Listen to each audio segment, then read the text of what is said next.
Okay, so at least to make sure meeting inaendelea bila interruption, we've just muted everybody so that we just move on well. And how we're going to move today, we'll have the two speakers have some time to talk to us. Then after that, we'll have some questions if you have any questions for our speakers. And then we'll open up to anybody else who has something to add on. Then after that, Professor Gerono will be here. She's running late. And then we'll do some announcements and we'll be done within about an hour. And then after that, we'll end the meeting officially. Then whoever would like to stay and socialize for a little bit, you are welcome to do it. First of all, nimeona sijui kama ameingia president wa KESID, anaweza to welcome officially.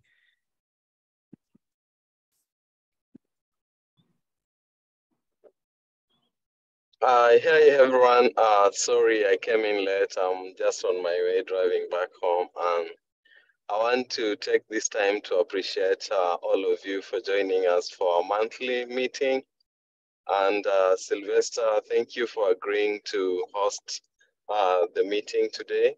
It's a new year, and we expect we are going to do much unlike the last part of last year.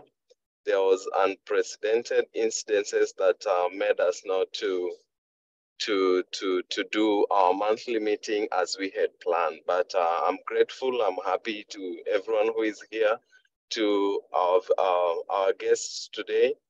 We are grateful for your time, taking your time to just come and speak to us. We are grateful on behalf of Dr. Gerono, who may join us later or not because of other engagements that she's held up with. I just want to welcome everyone and to tell you to listen to our guests. I think they have, not I think, I'm sure they have some good stuff for us as students. Thank you. Sylvester. Sasa, asante. First of all, I'll just talk about the first guest, and he'll talk about himself more. Dr. Fidelis Dombera. I know him personally. We met when I was in high school, Viga High School, and kwa hivyo tumetoka mbali na hiyo kiboko ilinyosha until I came here and continued, and then we reconnected, and it's just an amazing journey, even from him being my chemistry teacher there and now meeting him here in the US later on. I'd let Nancy just say a few words about our other guest. Nancy, karibu. I met Dr. Njuki, I think in Bowling Green, but he was at the Nairobi University undergraduate, and then he did his master's at Miami University, and finally PhD in statistics at Bowling Green, and is currently assistant professor at the Department of Mathematics and Statistics at Coastal Carolina University. I'm sure he will introduce himself more and expand more on that. So, karibuni. We'll start with Dr. Njuki. So you're welcome to talk about yourself and, of course, journeys on your advice on CPT and OPT. Karibu. Okay, thank you so much, Sylvester. Okay, so my throat is not very good today. And the weather here is changing. We are at 50. I know you guys are dying up there. Yeah, so we are used to 60s. To begin with, again, thank you, Nancy, for introduction. My name is Joseph Juki. I'm not used to call myself doctor. It's a title I got last year. But of course it's fine if you call me doctor, but Joseph Juki.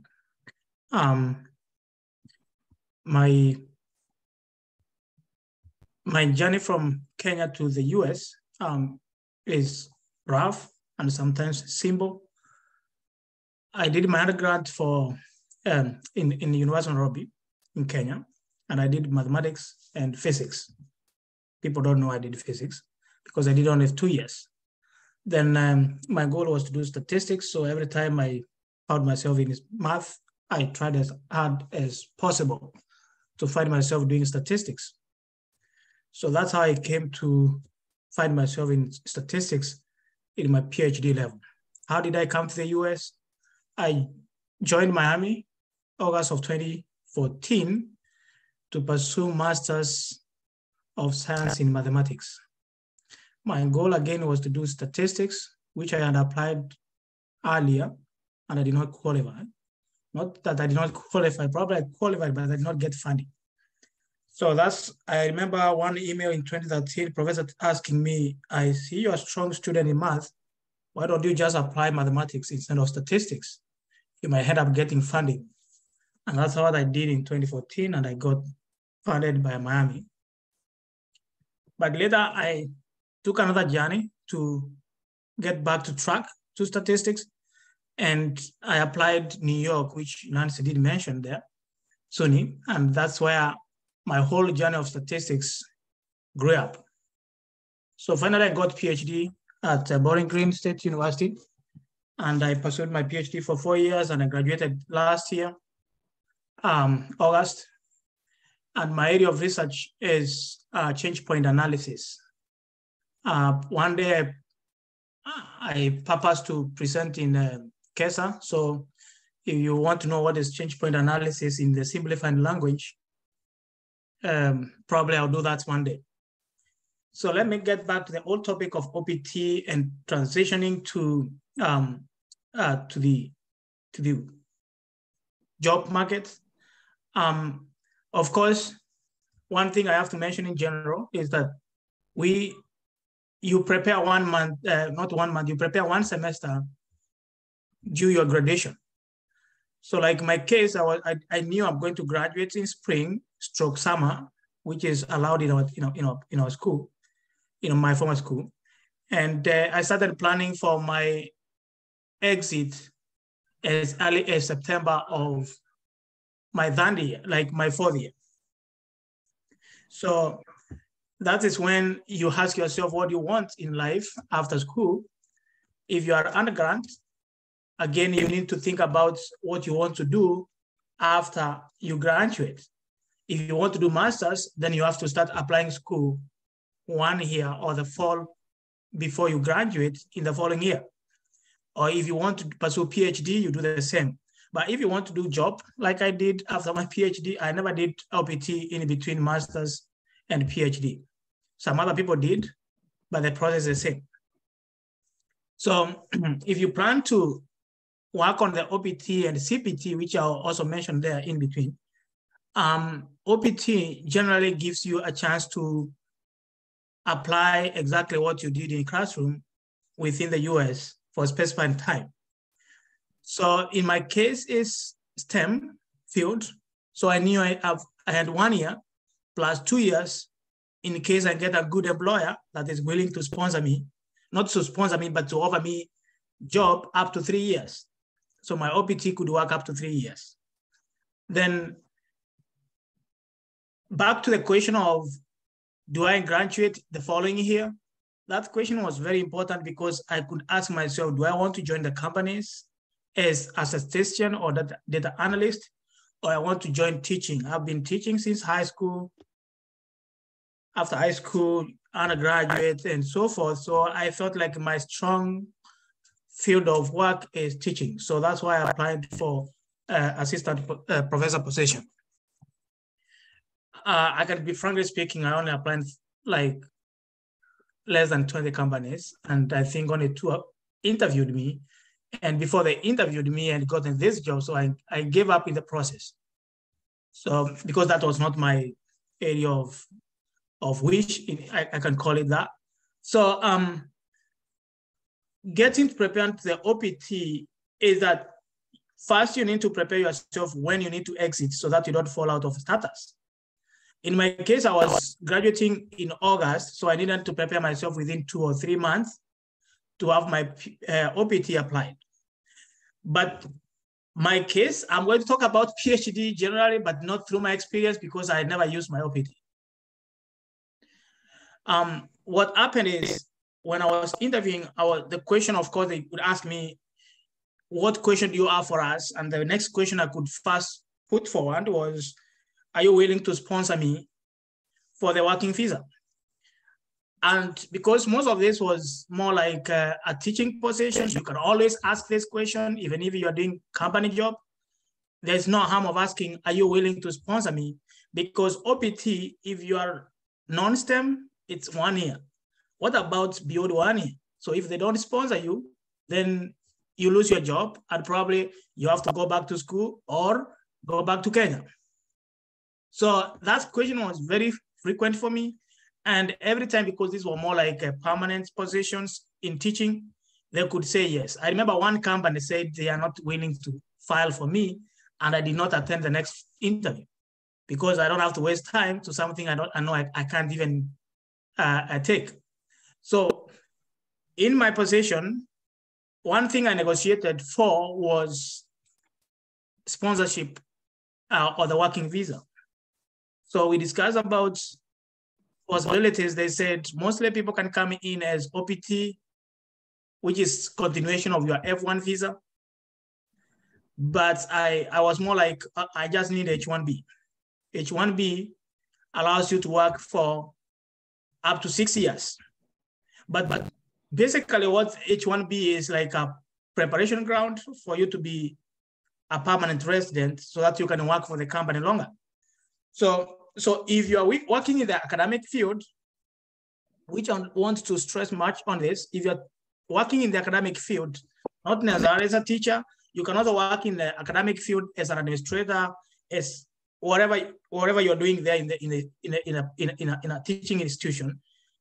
There is a special, they get special slots for H1B, which you just, they don't do the lottery as those in the industry normally do. If you go to Google today, they have to keep placing you in the lottery for some given time hoping within the 3 years of your OPT, if you're in the STEM, you are going to get your H1B. But in the teaching school or in the teaching institution, or mostly in a health institution, like mostly like this research institutes, you normally get your H1B directly with a special slot. So that's what I get. I got my H1B within 2 weeks because I filed it using the premium processing. So it came within actually 13 days. I could remember. What they need to get all this, they just need to know the day you expect to graduate. And then once they get the terminal degree, then you'll be able to get your H1B. What I mean by this is that if you apply a job for master's, then they have to see the master's proof for them to give you a H1B. If you apply with a bachelor's, in case they have to give you H1B, then they have to see the proof of that certificate of the bachelor's degree. For my case, they wanted to see the proof of PhD because that's the requirement for my position. So what I did, actually, I could not get my certificate even after I graduated on August 6th, but the registrar could give a letter to them explaining that I've met all the requirements for my position and for my degree. And that's how I got my H1B. One thing I want to finish up with in that category is going back to OPT. Sometimes I like asking students, I know Nancy can bear witness with me. Miami is I've been in 3 institutions, but Miami was one of my best schools that I learned a lot about immigration rules because they really forced us to understand those kind of things.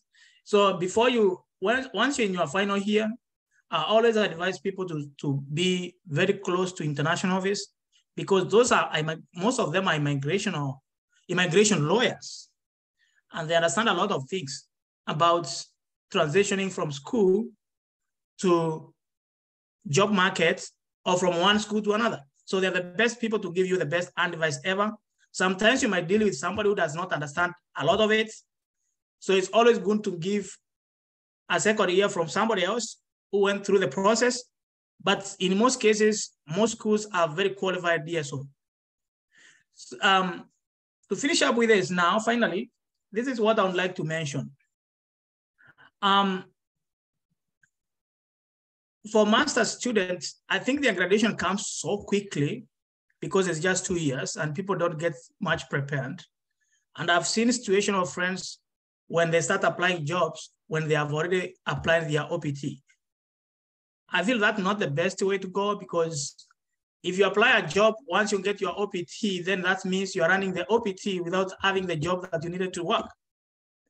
So in most cases, if you plan to do a PhD, I've always said that PhD is very hard to pursue. Sometimes I've seen people give up on the PhD along the way, and the only fallback is the OPT in case your PhD do not work. So if you feel like you want to do PhD and you feel like you're exhausted, you might not 100% finish your PhD, you better not even take the route of OPT immediately after master's, because you never repeat OPT for any level. If you do OPT after bachelor's, you can never, even if you do 2 other bachelors, you can't get an OPT with a bachelor. It has to be every next level. So in this case, what I mean is, if you do your master's and then you want to pursue your PhD, I better join my PhD directly without doing an OPT. And then after this, in case things don't work, I still have a room to do my OPT and apply another a PhD. So those are kind of the things that I will always advise somebody who is not sure of what you want to do in terms of OPT and CPT, not CPT, and H1B. So about CPT, which is my final thing, is that this is more like COP, what we call in Kenya attachment during your program is normally like 3 months up to 6 months. So in case you are planning to do CPT, which is very important, normally you need to apply and work with the international office. This is purely international office that they have to put accommodation in your immigration document, and then you're allowed to work for CPT for specified time. Mostly it's within a semester. So it's not a big issue as we will talk about OPT and moving forward in the job market. That's the little I had to say today. During the question hour, I might respond to many questions that may come. That is it for now, Sylvester. Yeah, asante sana, Daktari. So for those of us, I know who are still starting off and just wanted to come for an information session, I've just posted we've posted the meaning of what this OPT and CPT is all about, but it's just about working. So I would like to, without taking more time, and if you have questions, I've seen somebody from the Netherlands who might be leaving soon, just leave the question on the chat, and you can send your email directly, direct message KESID, when we can respond to the question. Karibu, Dr. Dombera. Yeah, thank you, Sylvester, and thanks for introducing me. Quite frankly, I already know most of you guys. We've met in other fora, but I'll give a snapshot of my journey, specifically the US journey, the way you put it. Yes, it started with teaching. I was a high school teacher in Kenya, and then I did get an opportunity to go to Rwanda to teach as well under the World Bank program.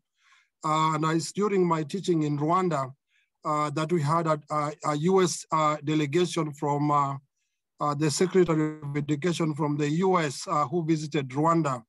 And so they did visit the school I was teaching. In that delegation, there was a professor from the US who was Kenyan. Her name was Professor Keino from the University of Iowa. And she kind of had my accent, was impressed. So she invited me for dinner that night. And she told me, hey, I see you are here on a World Bank program. That means you have a liking to teach internationally. So why don't you try to apply to go and teach in the US? So that motivated me quite a bit. Not to mention at that very time, I was already taking a master's degree online from a school in Washington State. So I was already taking a course online, going from the salary I was earning from the World Bank. That time we were being paid $1,000 a month, which was too much money for at that time, because you know, they were also paying for a fully furnished house, and so the salary was for me to keep. And so I invested in an online education. I think I remember I was paying quite a bit of money. You know, in Kenya that time, sending $4,000, $5,000 for a course in the US was a lot of money. But I was so determined to come to the US, and thank God that professor encouraged me to do so. So I went online. I used to spend 3 to 4 hours a night searching for opportunities to come and work in the US. Quite frankly, it kept me awake until one time I got an opportunity to apply to FACES, which stands for Foreign Academic and Cultural Exchange Services, an organization that brings teachers to teach in South Carolina. So I did apply to that position. Among many others, I applied. You know, in my endeavor to come to the US. So they did interview me over Skype, yeah, they hired me. So they asked me to send my documents. You know, I've told this story to many people. It looks too risky. Actually, they asked for my originals, and I did send them. They asked me for my passport, my degree certificate, and I did send them. As crazy as I was, determined to come to the US. True to my word, to their word, they were good people. They returned them after reviewing them and after looking at whatever they wanted to look at, and they sent me an air ticket, and I came to the US. So I taught in South Carolina for a year. During that year, I was already used to, you know, spending my nights searching for the next opportunity. So during the night, I would study for GRE, and I was so determined to transition to grad school. So I applied to so many schools in an endeavor to get to, you know, grad school, and I did get admitted to one school in Michigan, where I went and pursued a PhD. I went to Wayne State University, where I pursued a PhD in biochemistry. And so I never completed actually my teaching contract, which was supposed to be 3 years. So I came to the US under a J1 visa. So I was under J1 visa for a year. My colleagues stuck around. They say they're in the US. They don't want to stay back to Kenya. Alternatively, when you have a J1 visa, after 3 years, you can apply for a waiver. And so you can stay in the US for another 2 years, teaching for the same school or for the same employer. My options were different. Within a year, I had already gotten admission to a graduate school. And instead of looking for a waiver, I took a flight back home and applied for an F1 visa because I had an I-20. Obviously, it is me, my papers, and of course, God with me, of course. Because many people would say, hey, once you are in the US, hell no, I'll never go back to Kenya. You mean home? You don't want to go back home? Come on, man. So I went back home. I knew I had a contract, teaching contract. I went to the embassy, applied for a visa. I got an F1 visa. So I took a plane back to the US, you know, knowing now that I'm going to grad school. So I went to grad school, a painful 5.5 years, as Njuki has already alluded to, and many speakers you have listened to in the past. I joined the program. We started 50 of us. We were 55-0 in number. We did graduate only 27, so 23 people left, about 50% left. So I was in F1 visa for that period of time. And then like Njuki said, timing is key, right? You have to really time yourself really well. So 90 days to your graduation date, to your end date, in school, you need to be able to apply for, OPT. That is post-completion OPT, because certainly we do have two forms of OPT, like you already know, right? Pre-completion and post-completion. Of course, when you are in STEM, you have a bit of a leeway, right? That you can do pre-completion OPT, but then again, you lose 1 year of OPT, right? So if you do CPT, on the other hand, which is simply like working outside the university in an area of which you are studying, for which you must get credit for. If you do that 1 year, it was if you are not in a STEM-related field, because once you do CPT for a year, the 12 months are gone, and once you graduate, you must exit or seek alternative visa means, which is difficult to do when you are a student. So I would advise you, if you are in non-STEM, if you are doing, don't take CPT for, more than 6 months, because you need time to be able to, transition further if you get a job after graduation, because you'll only have 6 months left. So anyways, I did do OPT. Now, I was applying for jobs aggressively, and it was in me, really. I was used to it even when I was in Kenya, because I used to apply for jobs when people are asleep, right? So I was applying for jobs in grad school, and a month to my exit, I already had a teaching job in a school in Michigan. I had a postdoc to go and do postdoctoral studies at Vanderbilt in Tennessee. And I also had a company job, the one I'm working in right now. So I work for LabCo Drug Development. So it was a matter of choice, right? What do you want to do? They're all on the table. Is it salary? Is it geographical location? Is it an academic career? You make a choice. So in other words, all what I'm saying is you must be aggressive. Life, when you school, try to seek, partnerships, relationships, friendship with people outside your area as well. They might provide you insights that you never thought about. I've seen that is a common problem that students have. They only talk about what they do. If you ask them, what do you do? They talk about, say, I'm a geography, master's student, and this is what I do. But life is more than that, So talk to more people more than in your area. And I believe that way you make better partnerships, that can help you make progress forward. So yeah, I went to LabCo with F1. And then of course, immigrants, we are used to working really hard, right? So when I started working there, they said, oh, this one day I went to my manager and said, hey, by the way, do you know I'm here for a short period? So he said, like, what do you mean? I said, yeah, I'm here on OPT. So they applied for H1B. They applied for H1B for me. So I was on H1B for a while. And as H1B was still in progress, they applied for a green card.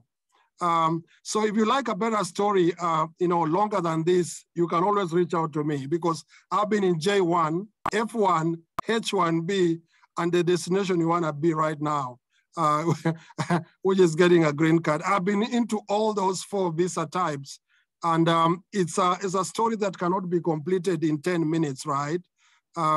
So in short, that's my story in brief, and you can always reach out to me. My email is simple, fidelis.dombera@labco.com. I'll be very much happy to answer your questions. Thank you, Sylvester. And one more thing, actually, Dennis is my nephew. He's joined the meeting from Eldoret. He woke up early, so he's in this meeting as well. Somebody by the name Dennis Kokonya is my nephew, wants to come to the US to study in the fall. So he's in the meeting as well. That's all from me. Yeah, thank you so much, Dr. Dombera. It's such an inspiring journey from both of you. We've posted a link on the chat with where students can register and take a short survey. We want to know who is here, and also make sure we are inviting guests that that will continue learning more and more from them. So right now we'll open up for any questions. We see there's some questions which have been answered, but any of you can talk more about it. Eric Murianki asked, can someone sponsor their H-1B visa? The answer is no. Yeah, Njuki already answered that. So it is employer sponsorship, and you are tied to that employer. However, you can actually transfer to another employer, and your current and the new employer must also sign some paperwork. So you can transfer from one employer to the next, but it's all sponsored by your employer. And one more thing on H-1B or on sponsorship. I mean, you are free to make your own decision, but if it was me, if you ask me if I need sponsorship when looking for a job, I say no, because I'm actually looking for a job. Because many times people do not even get to the interview stage just because they said they want sponsorship. And that is from an industry perspective. But you are free to make your own decision. The reason why I say so is because if you have OPT, you actually just need the job, right? I mean, we come to the US, we want so much for ourselves to the point of sometimes I think we are too greedy, right? I mean, you've just graduated school. What do you really want? You want a job. You have OPT that guarantees you to get a job and to be in the US. Take things one at a time. So if somebody is asking you to if you want a sponsorship, I just say no, so long as I know I can be able to get the job, right? So the issue here is, are you able to get to the interview process to defend your case so that you get the job? So that is debatable, but that is my perspective to it, because I think we need to break down what we need, into actual things we need. Because you want to be in the US, and then once you get the green card, you are going home, right? I mean, so we need to be very realistic to me. So H-1B is employer sponsored, and most of the times they'll grant you that H-1B and help you facilitate you get that once you are there with your OPT.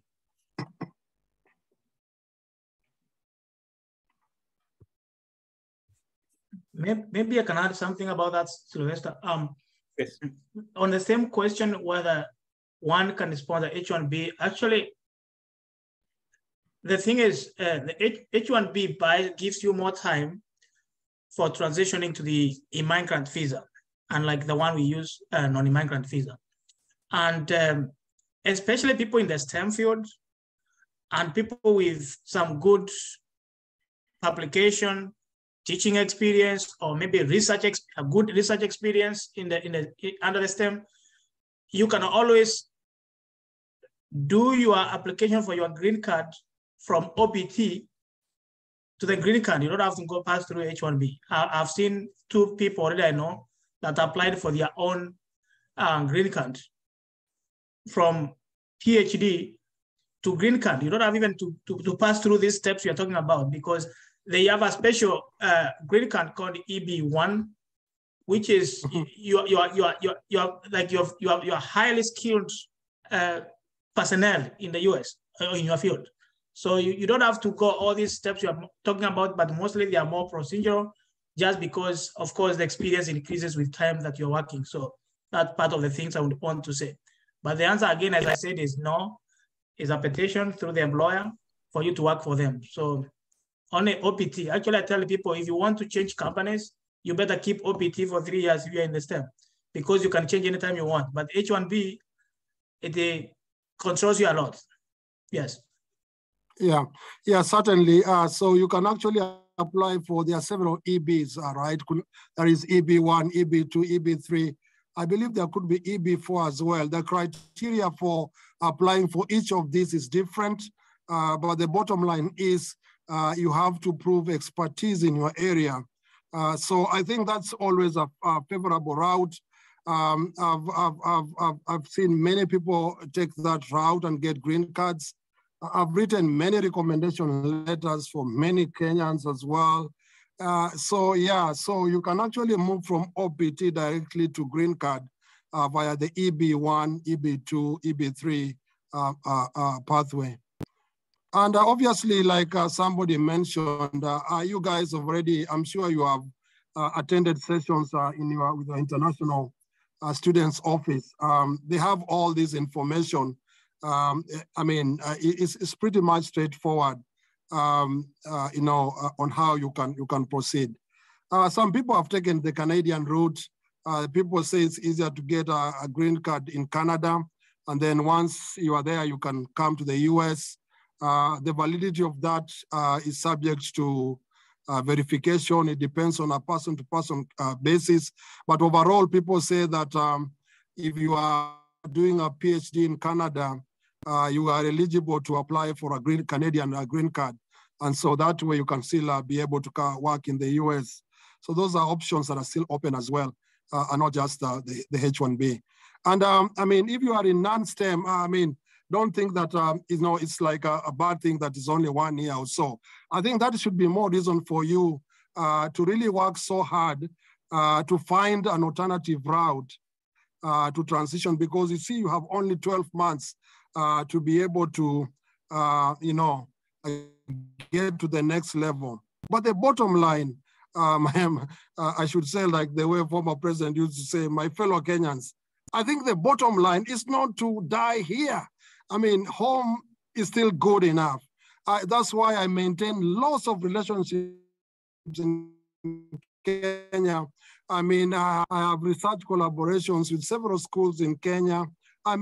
Keep your options open.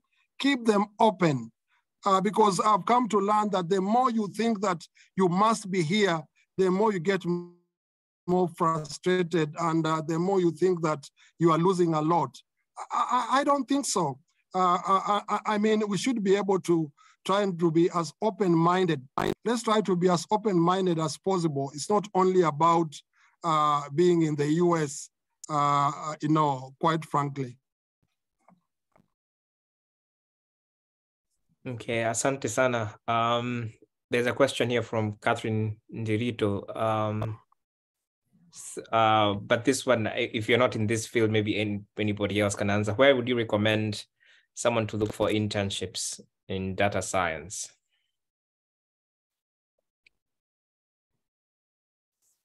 Yeah, I see a question from Catherine. Right. That's a good question. Companies all companies manage data, right? And so there are numerous options, available. It's a very general question, but I can speak for the company I work for. So we offer internships as well, if you want, I can send through Sylvester. I can send a link to the internships portal to try your luck. You may not get in data science at one go or whatever, but I think they are still available. If you have a LinkedIn account, I think it's always easy to be able to know where you can find internships in data science, because you can use the same search terms, data science and internships on your LinkedIn page to provide you with options available, for such kind of jobs. Okay, Santi. So I can add on this, because data science is just basically statistics with computer science. So there's a very good website. It's called the University of Florida. It's basically posting statistics jobs, whether it's a professorship job or just any position. So it's one of the links that I really used when I was looking for jobs. There are so many other websites that you can look for specifically for statistics job, and I know some people here might have those kind of links. You can share them in the chat. What I would like to say is statistics is everywhere.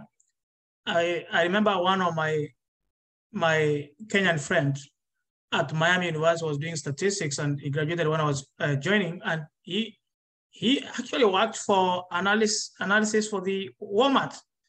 You can look at Walmart also as a position for statistics or data science. So every company has that position. Mostly almost every company needs somebody who can analyze the data.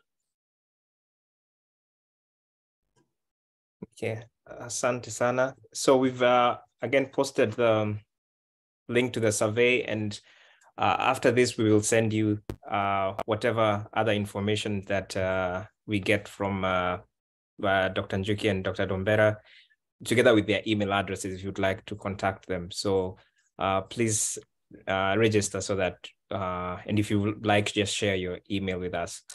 Yeah, and actually, Sylvester, I was a teacher and I still teach kind of. I had my teaching aid, so I have slides. I can send you the slides to share with the rest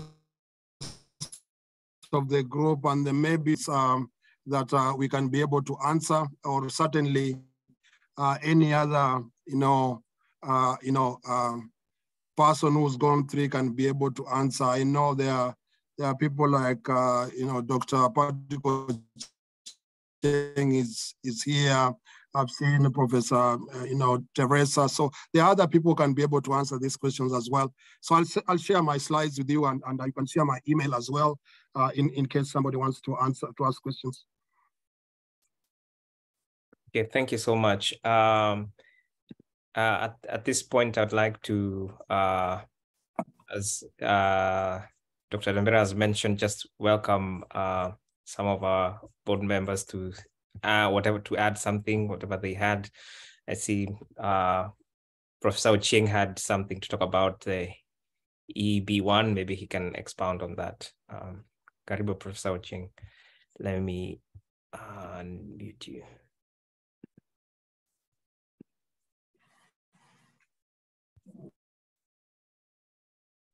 Okay. Hello, good evening, everybody. Thank you. I was just happy to listen to the speakers who are giving very good informational ideas.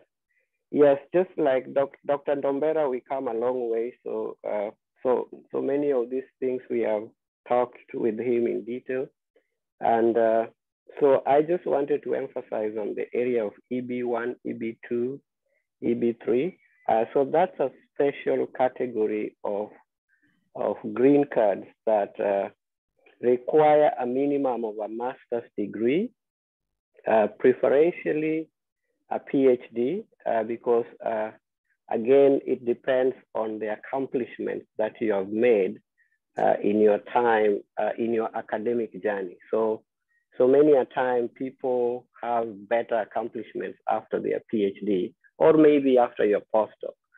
So especially with the EB2, so there's opportunities for you to apply for the EB2, but it is a petition. So you have to put a very strong and compelling case about what your achievements are and how it is important in the national interest. So the visas are dubbed NIW, EB2, National Interest Waiver, and then EB2. So for any typical green card, if an employer files for your green card, then they have to go through a very laborious process of petitioning to the US Department of Labor so that they can certify you. So the labor certification process, usually that is the process that takes the longest time. So those who go through H-1B, before they advance to green card, their employer has to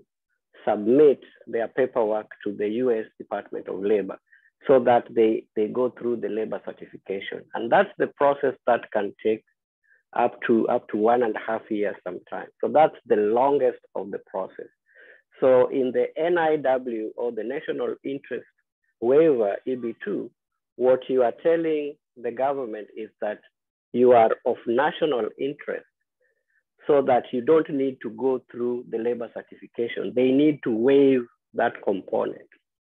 And you know, there's a threshold that you have to demonstrate. Why is it, what is this that is so important to you as an individual, or these qualifications that you have that you want the US government to waive the labor certification? And so I personally went through that process. So after my F1, my PhD, I got OPT, then I got OPT STEM. So I got the extension for 2 years, and then I submitted application. And if it is approved, actually within 5 months, you have your green card. It was approved at the same time my employer had also filed for my H-1B. So I had H-1B hardly 2 weeks, and then I had gotten my approval. So that's another way that we can advise our students to do that.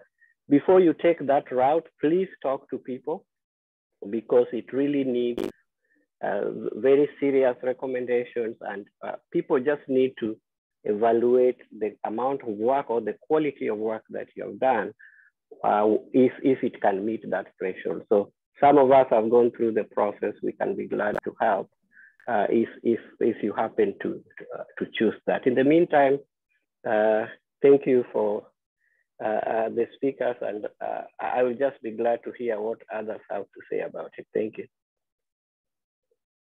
Yeah, asante sana. Professor Wangui Gathua, could you say hi, and if you have anything to add? Hi, everyone. It's always exciting. Mostly because it's a path I have walked, and with my other fellow, I've listened to Dr. Dobera. Yeah. And Dr. Dobera, it's exciting to hear you mention University of Iowa. Right now, I live in Iowa City. So yeah, it really, there's the UNESCO city. Yeah. And we produced writers in Kenya like Francis Ibuga. Okay, I'm done blowing my own trumpet. And those who don't know me, I teach counseling at the Grand Canyon Christian University. Because of COVID, my job turned online in 2021. So I didn't have to move to Phoenix, Arizona. I'm mentioning that because I confuse a lot of people, because I mention Arizona, then I mention Iowa City. Yeah, so it's great for me to keep on living in the city that I first came to in the US, yeah, a long time ago, 20 years ago. And Dr. Dobera, you also said something else, that do not be afraid of your country. You're Kenyan.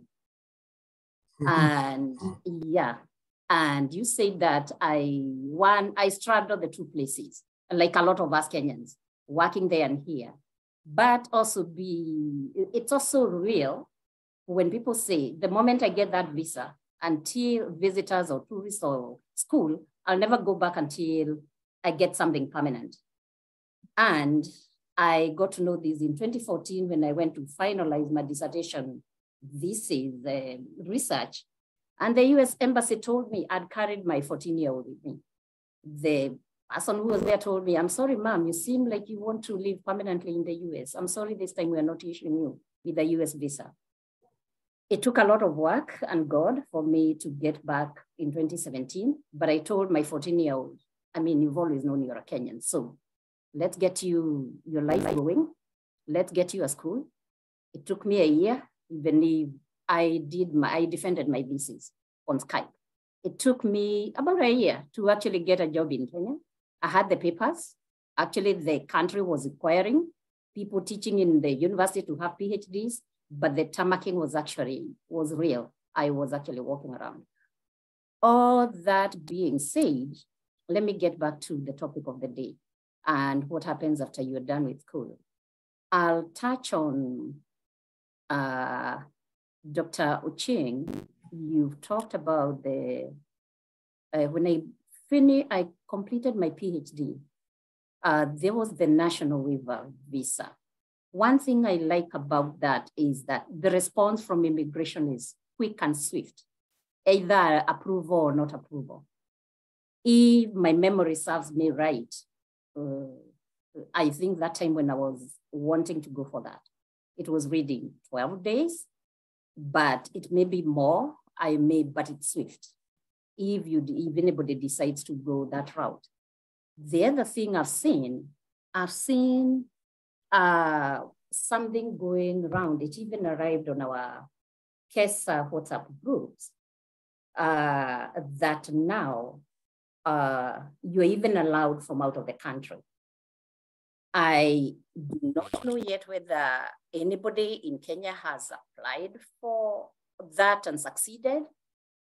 It was always like that you could always apply for a green card through advanced degrees, but it's doing the rounds and I haven't gotten around to investigating that any further because currently I don't have anybody pursuing that.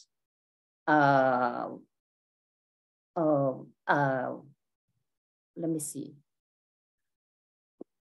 The other thing I wanted to add, Joseph Duki and Dr. Dobera, you have been mainly talking about STEM. But something I want to add is that, and in those areas and in the private sectors, or rather what I want to mention is that in the nonprofit world, there's an advantage that they do not cap the H-1B visas per year. So that's an advantage when you're applying because, and I'm saying that with the experience of my son who got his green card and H-1B visa he is in the sciences, he's in the computer science world. So my family went through a lot of stress because of worrying about capping, but eventually he got there. But those who, if you're pursuing education, and I mentioned the social sciences because I sit in the social sciences, but at the same time, the counseling field, it's very needed in the US. So those Kenyans in my field, my colleagues in the counselor educators, the Kenyan counselor educators, they have got their green cards because of that. They're in the social sciences, but it's needed. So, and the nonprofits that are mainly where you pursue your H-1B visa and green card, and there's no capping. It's in education. A lot of us are in educational institutions, in universities, but even in the lower institutions. So that's an area those of us who are in the teaching field or working in the education sector, you can pursue. And earlier on, Dr.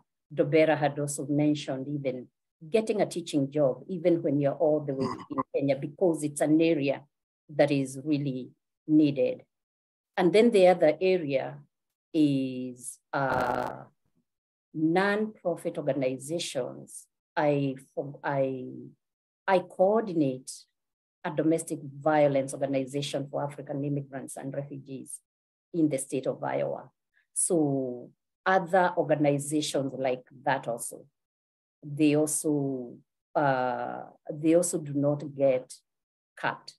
But I'm not saying that our organization, it can, if you are needing the H-1B visa, but there are also other things to meet in that. It doesn't necessarily, there is the level of education and experience, and are we even needing it in the organization? And other things like, could we not get another local person, things like that. I will stop there. Thank you. Yeah, asante sana, Professor Gadua. Some of you may know that she's our resident counselor. So, and due to public demand, her session on mental health will be back soon. So make sure you mark your calendars for that. I'm going to welcome Professor Teresa if she has something to add and say hello. Karibu mwalimu.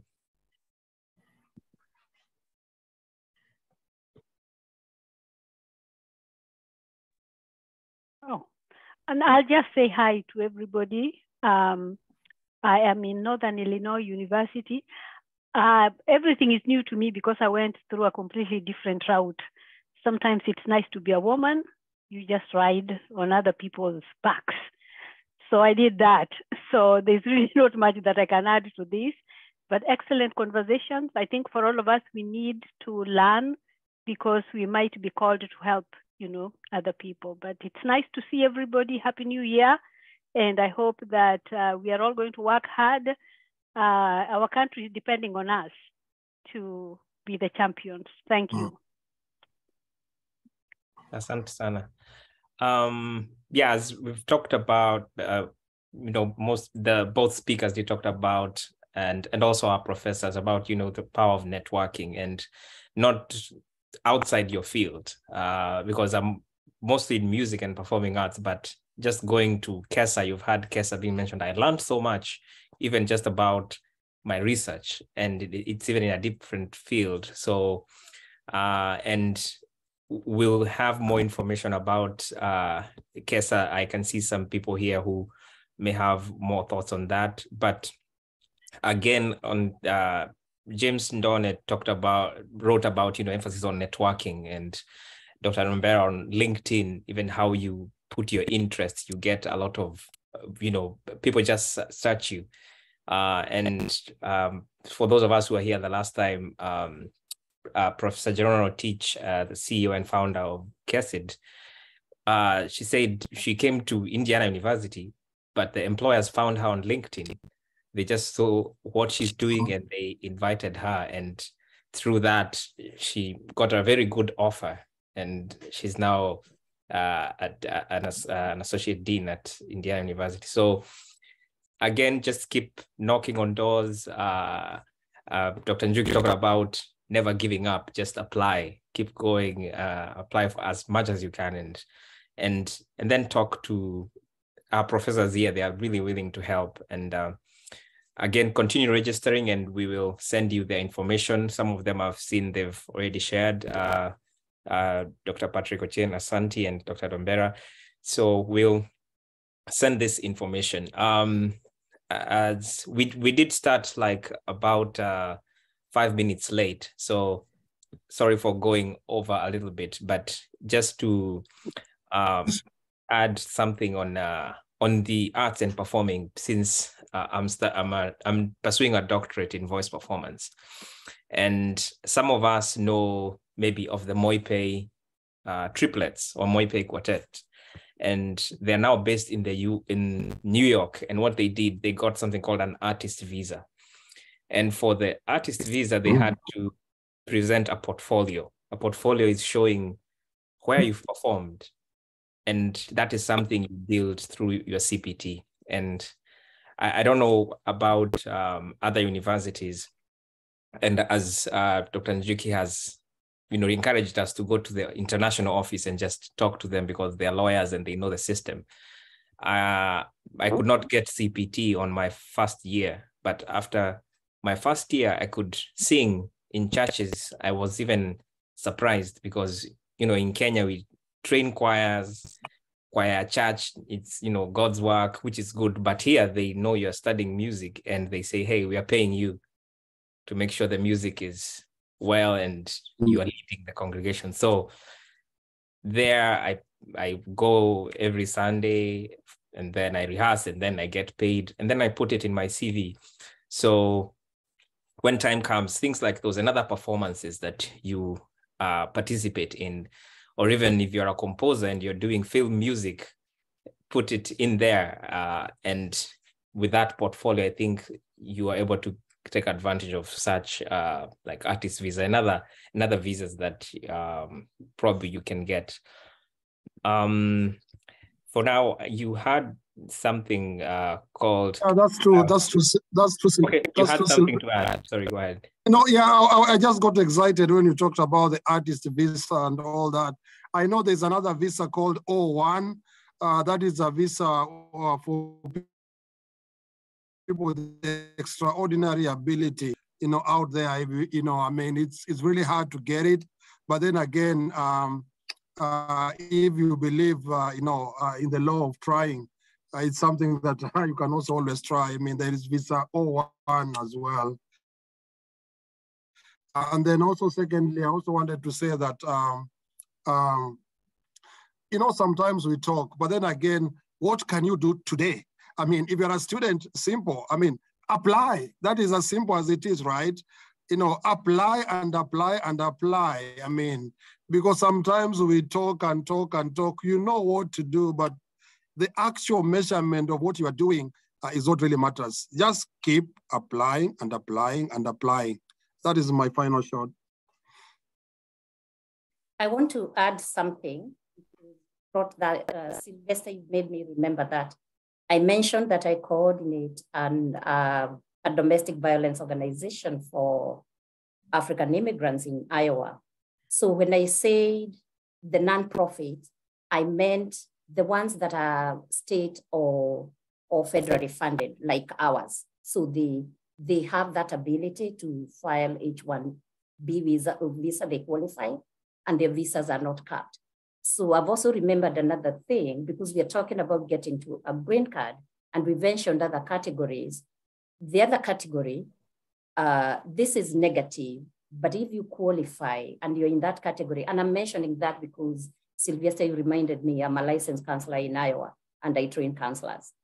So some of the cases I come across in my work, and also as a racism commissioner in my city, some of the cases I come across is violence and domestic violence, wherever you may have experienced it in the world. So because one of the things why people end up in these kinds of violence, sometimes it's because of immigration status. An organization like ours, we petition a U visa or a T visa. Okay, I've said T, but what I mean is human trafficking, labor and sex trafficking victim or survivor. So I may not be correct on the T, the name of it, but it's for trafficking. So we are able to work with you and the law enforcement on that one. But the U visa ourselves, we do file for people. And last night I was very excited. Well, I'm not excited because she was victimized, but I'm excited that she got the U visa yesterday. So, and I always mention this when we have our mental health talks, I say because domestic violence is universal. It doesn't know sex, it doesn't know gender, it doesn't know race. So if you happen to be an international student and you're experiencing that, and please let's have a conversation and we work from there. And you might qualify like that for a U visa and or the human trafficking visa. So usikimie, and also other violences in our countries, because Kenya, I don't know whether we are still an island of peace, but pockets here and there, we do experience violence. And some of us are already aware, but now that we are talking to KESID, if some of these things are happening to you, please usikimie, and let's talk and pursue that. But like a lot of all the other green cards, it's a long path. For this particular case, the one I'm talking about yesterday, when she got the U visa, the violence happened in 2016, and we've been taking that journey with her until 2016, until yesterday. that's quite a number of years. But one thing it does when it's in the process, just in case you happen to be, sometimes you get into trouble with immigration, that sometimes they will want to know what you're still waiting for in the US. So that you can let them know that you've got an application going on. I will stop there because I can go on and on. I meant to take just 1 minute. Yeah. Yeah, asante sana. I think we are getting towards the end, but I'm not saying we should leave now because we can continue with the discussion after this juncture, and we'll stop recording. So if you have another things to share, we'll be fine. First of all, we just want to do some announcements for KESID. We decided we'll be meeting every 4th Thursday of the month. So just mark your calendars every 4th Thursday. Be with us here, and thank you once again for being with us. We have seen some of the requests from the students in terms of what to offer in terms of topics, and we actually have a schedule for February to talk about scholarships and grants and fellowships. So we will communicate when that goes through and when we confirm the speakers. Then after that, as we mentioned, we'll have in March, Let's Talk Mental Health Part 2 with our Professor Wangui Gadua. And then in April, we'll also kind of similar to CPT, just in transitioning because we know some of us are graduating and managing finances. And then in May, we have our KESID graduation, or our virtual graduation. And for those who graduated in December, we'll make a call out so that we can all celebrate each other on that day. We've also had some things about something called KESA being mentioned, which is the Kenya Scholars and Studies Association, and they just announced their call for papers. And we've heard about networking, and this is one place that for sure you'll find people from different disciplines, academia, and also just in business in Kenya, lawyers, you'll find them there. So this year it will be in Atlanta, Georgia, September 8th and 9th. We've posted the links, and abstracts are being accepted now. And they did this purposely early to make sure people who are from Kenya can, especially students, when you get your abstract accepted, you can start planning your travel. And also the hotel rates, I understand, are very cheap now, so you can go ahead and book. And booking doesn't mean you have to get some money. And I can see we have one of the students who usually, there's usually a competition for students to present, and you get like an award. And I can see the one who won last year, and I would invite her to just say a word or two and share a little bit of our experience in KESA. Karibu, Anne, if you're there.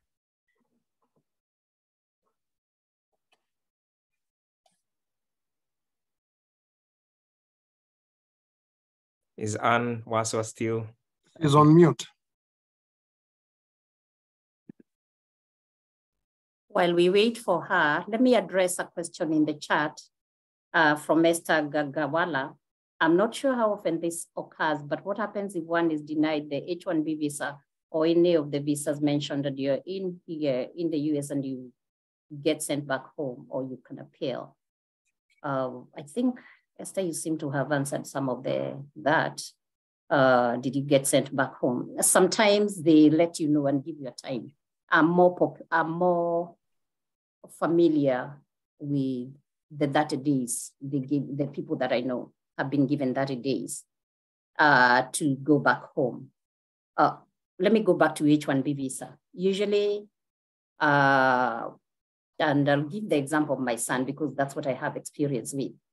So OPT flowed into H-1B. If he had been denied, the family plan was, because it's after he had finished his BSc in computer science, was to go back to grad school. So that's some of the options one can do going back to school. For us, we chose that. Or other people choose to go home because the denial, it's not criminal. So yeah, and I'll stop there, not go to the other categories, but just say immigration sometimes is very clear. It spells it out what it wants you to do. But sometimes, like my son, who is currently an international student, and also let us be very careful, and especially with OPT, these things keep on changing. So there was something that had changed, and the advisor for my son when he was applying for OPT, the other one now, he did not see it even if the advisor let him know. So be careful, pay attention. So because of that, immigration has denied him OPT, but they didn't tell him what to do. So, but as a family, we decided he goes back to school. But you know, he is in this space. Nobody has said that you're out of status. They didn't say anything. But if you're not in OPT or in school, you are supposedly out of status, but nobody said anything. So as a family, we decided he goes back to school while he awaits the process to keep moving. So I'm sorry, Esther, I'm not, and also immigration, remember it's a mess. So sometimes it's clear cut, sometimes it's not. And you've got to make some decisions.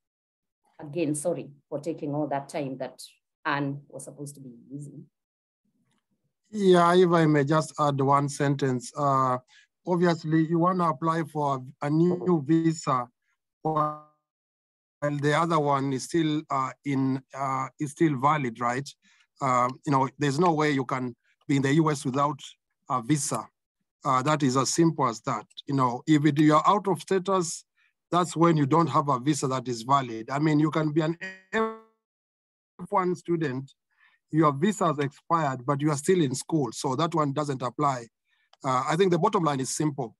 If your visa is expired and you're out of status, they can send you back home anytime. And that's why I always keep saying, I will keep my farm, I will keep my conditions at home still working. I visit home every year. You can do that. In fact, I visited Kenya every year, even when I was a student. Probably my condition is different because I came here as a teacher, and so I was kind of determined to make it whichever way I would. But I would advise you guys to also have an attachment of back home and try to make progress even back home, the way Professor Teresa does, you know, the way everybody else does. Have connections back home and develop yourself back home. That is where you shall surely return. Okay, asante sana. Before we close up, Anne Waswa, are you able to share something about your experience, Karibu? And introduce yourself, please.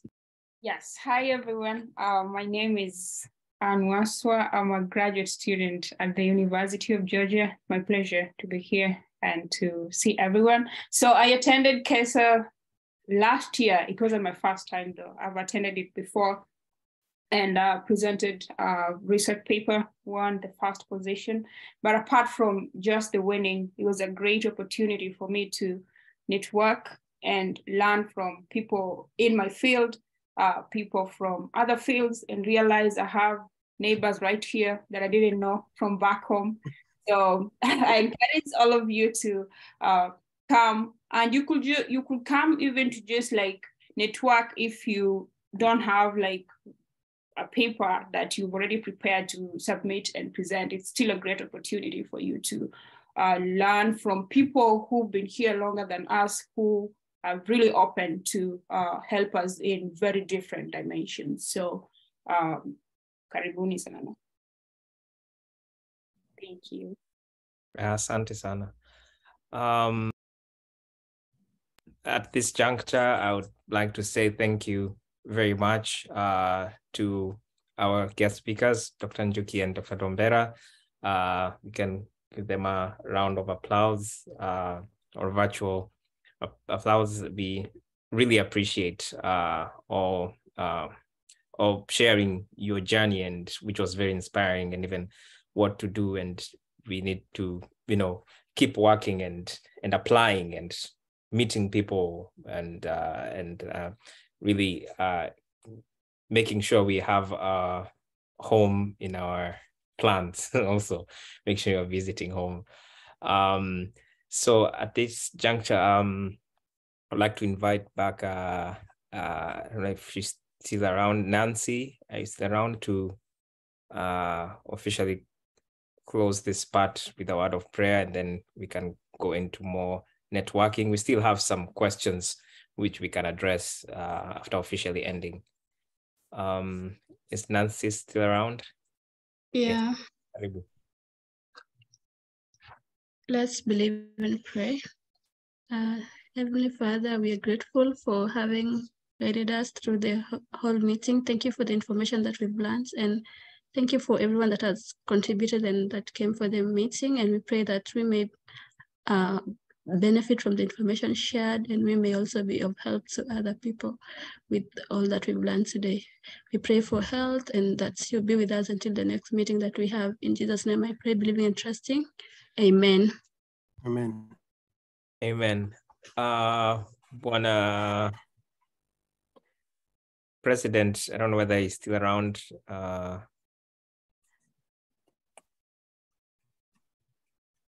Anyway, I think he left. Again, thank you so much. And Professor Rotich sends her apologies. She was right in a conference session as this was going on. And she really appreciates even her fellow professors who come in and everybody who just tuned in.